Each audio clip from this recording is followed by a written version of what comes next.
Ace of Diamonds, How to Challenge People's Inactivity. So this is a wonderful script when people that you're staying in constant communication with, and they just don't seem to introduce people to you. And you know that they have the capacity, that they have the influence, they have the connections, and it just doesn't seem to connect. So you call them up and say, hey, Linda, I know that you're really busy, and I also know you're the sort of person that goes out of their way to introduce your friends to a person that you really believe in, don't you? And I'm curious, do you believe in me enough to introduce me to the people that you really care about? And if they say yes, you say, well, now, if you were me, what would you do to go about introducing me to the people that you think are most likely to need my help? And it's an evocative statement to say to somebody, I know that you're really busy, and I also know that you're the sort of person that really goes out of their way to introduce your friends to the person that you really believe in. And I'm curious, do you believe in me enough to want to introduce me to the people that you care about? That's pretty evocative. You know, and it's an important statement that you want to check to see if they believe in you, if they're not referring people to you. And you might find out some truth to this. And it might be important to do that. It might be a good script that you might challenge yourself with, Bob, when you're calling up some of the people you haven't talked to in a couple of years. So acknowledge that they're busy always. I know you're busy, you know, so I'll keep it brief as opposed to you have time to talk. And when you're in person with somebody, let's say you bump into somebody and you have been in communication with them, you're in relationship with them, and they just don't recommend and refer people to you, and you bump into them in a grocery store, and you say to them, hey, I know you guys are really busy, and I also know you're the kind of person that when it's time, you do go way out of your way to introduce friends and colleagues to people that you really believe in. And when you touch your chest, it's an embedded command like that you really believe in. You're pointing to yourself that you really believe in me. And I'm curious, do you believe in me enough to introduce me to the people that you care about? And that takes courage to ask that question because you have to be prepared for that answer. And my experience is most people are not challenged that way.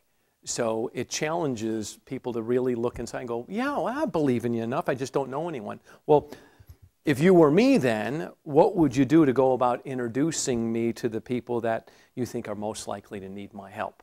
And so that statement, I love that statement, if you were me, if you were, it's reversing, if you were me. And if you say it slowly, even to the D, you can say, you know, if you were me, what would you do to go about introducing people to me?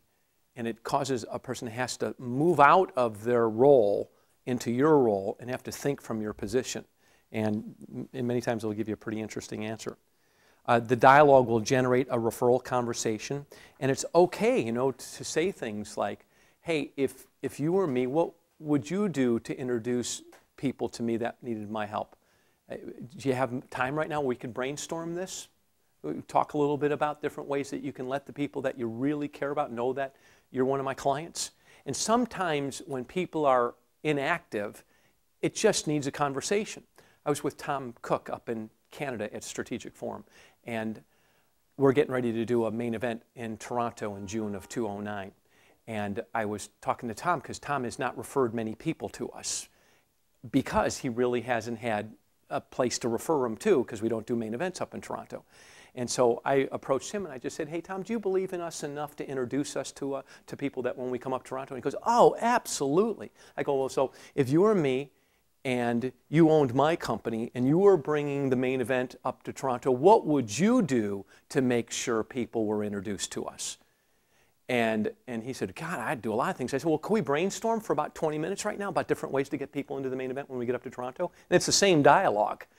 You know, and it's often a great dialogue when you know people believe in you, just to start, you know, somebody says, God, you know, they really like you. And go, do you really believe in me? Do you believe in me enough that you'd want to introduce the people that you care about? They go, of course I do. Great. Then let's talk about how to do that. Because sometimes it's not asking for a referral, it's making suggestions on how people can refer people to you. Sometimes you just need a good, healthy discussion about ways we can do it. What we can do at your work, what we can do at your church, what we can do with your family, what we can do in your neighborhood, you know, how we could take some of the people that were at your wedding. You know, I know that you had a baptism at your house a couple of months ago, and I know that you have an older daughter. I know you got a full life. What can we do to talk about the ways you can let the people that you really care about know that I'm your agent and you're my client? Sometimes that's what it takes. If people believe in you, they'll have that conversation. So let's go ahead and role play it.